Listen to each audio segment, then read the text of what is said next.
It's no joke, you can turn anything into a lamp. Big, small, glass, wood, pretty much anything that has a cool shape. If you can imagine it being a light, it can be.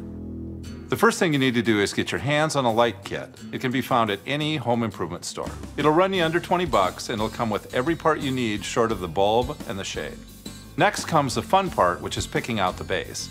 And they would have held onto the nozzle here, hooked the hose to it, and used it to spray. Brian and I are going to use a fire hose nozzle from a fire department. It's very cool. It's brass, it's got the handle, it's a really interesting shape. And I'm the boss, so I can do what I want. If you're gonna make this, the biggest question right now, do you want the cord to come out to the bottom, to the back?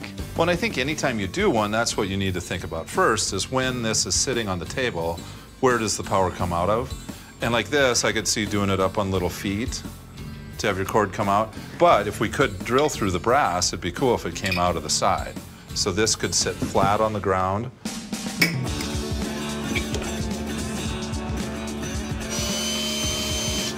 The next step is to take the threaded rod and attach the piece with a washer on top and bottom.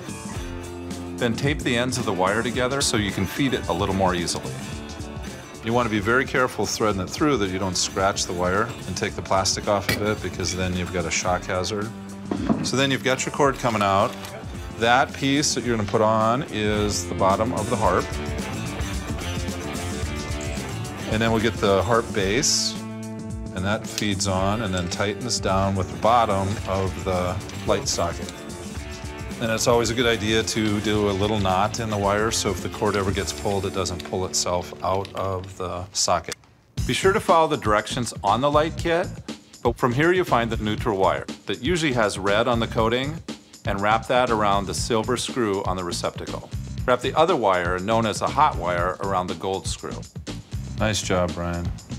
You're a good screwdriver. When you slide the socket cap on, you'll know it's in place when you hear the click.